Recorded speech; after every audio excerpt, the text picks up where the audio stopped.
તો પાટણ શહેરના નિર્માણનગર રોડ પર વરસાદી પાણી ભરાઈ જવાની 10 વર્ષ જૂની સમસ્યાનો કોઈ ઉકેલ ન આવતા આખરે ધારાસભ્ય કિરીટ પટેલ પોતે મેદાને ઉતર્યા। વરસાદી પાણીના ભરાવાને કારણે મુખ્ય માર્ગ બંધ થઈ જતા આસપાસની 15 થી વધુ સોસાયટીના રહીશો ભારે મુશ્કેલીનો સામનો કરી રહ્યા હતા।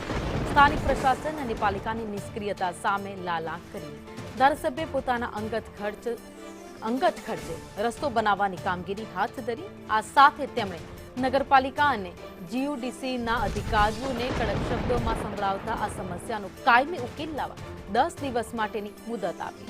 જો 10 દિવસમાં યોગ્ય કાર્યવાહી નહીં થાય તો ઉગ્ર આંદોલન કરવાની પણ ચીમકી ઉચ્ચારી।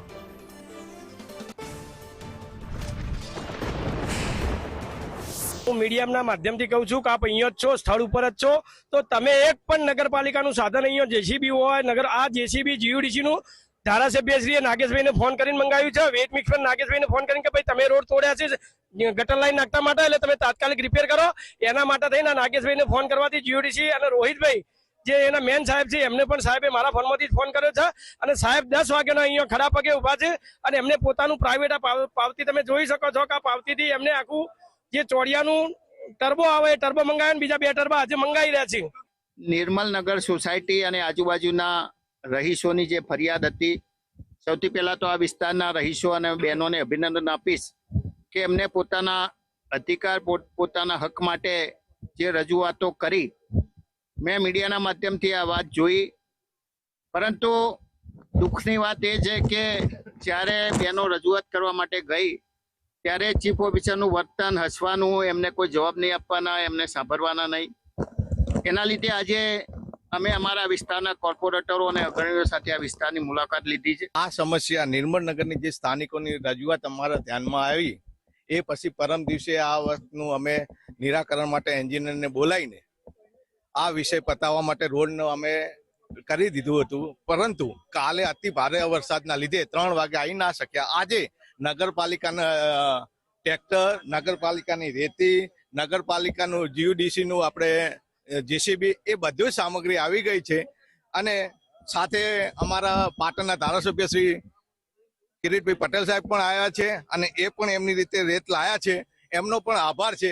પણ આમાં નગરપાલિકાના તમામ રેત લાયા છે અને તમામ એના કર્મચારીઓ પણ અત્યારે હાજર છે। મારું નામ રજનીકાંત છે। અમે લોકો અહીંયા 10 વર્ષથી રહીએ છીએ। 10 વર્ષથી અહીંયા ગટરની સમસ્યા ઓલરેડી પરમાનન્ટ ઉભરાય છે। એની અવારનવાર અમે ચીફ ઓફિસરને અને પીજી પોર્ટલ અને સ્વાગતમાં પણ અરજી કરેલી છે, છતાં પણ આનો કોઈ નિવડો લાવતા નથી। અત્યારે વરસાદની અંદર એવી હાલત ખરાબ થઈ છે કે બાળકો સ્કૂલે જઈ શકતા નથી અને એક્ટિવા પણ સ્લીપ થઈ જાય છે। તો અમે કાલે નગરપાલિકામાં ધરણા પ્રદર્શન કર્યું હતું કે આ રોડ અમને વૈકલ્પિક સુવિધા કરી આપો અને પરમાનન્ટ થતી હોય તો પરમાનન્ટ કરી આપો। જેડીસીયુની જે સમ બનાવવામાં આવી છે, સમ પણ અત્યાર સુધી લગભગ 7 મહિના થઈ ગયા સમનું કામ પૂરું થયે, સમ અત્યાર સુધી ચાલુ કર્યું નથી। પાટણ શહેરમાં ગઈકાલે 3 ઇંચ જેટલો વરસાદ વરસ્યો હતો। વરસાદ વરસવાના કારણે જે પાટણ શહેરના નીચાણવાળા વિસ્તારમાં પાણી ભરાયા હતા તેને લઈને કેમેરામેન કે દ્રશ્યો બતાવ્યા। કેમેરામેન દ્રશ્યો બતાવે છે પાટણ શહેરના વોર્ડ નંબર 11 માં તેના દ્રશ્યો છે, જે વોર્ડ નંબર 11 માં દર વર્ષની જેમ આ વર્ષે પણ પાણી ભરાવાની સમસ્યા યથાવત રહેવા પામી છે। તેને લઈને અહીંયાથી જ્યાં માર્ગ પર 15 થી વધારે સોસાયટીઓ આવેલી છે, 15 થી વધારે સોસાયટીના માર્ગો લોકો અહીંથી માર્ગ ઉપર પસાર થાય છે, પરંતુ માર્ગમાં પસાર થાય છે, પરંતુ જે માર્ગ ઉપર કાદવ કીચડ અને તમામ પાણીમાં ગરકાવ થવાના કારણે અહીંના લોકો ભારે હાલાકીનો સામનો કરી રહ્યા છે। તેને લઈને પાલિકામાં જે સ્થાનિક લોકો છે તે પાલિકામાં રજૂઆત કરવામાં આવી, પણ રજૂઆતને પાલિકા દ્વારા કોઈ ધ્યાને ના લેતા આજે વહેલી સવારથી પાટણના ધારાસભ્ય કિરીટ પટેલ લોકોની વારે આવે છે, પોતાના સ્વખાર્ચે માર્ગ બનાવવાની કામગીરી શરૂ કરી છે।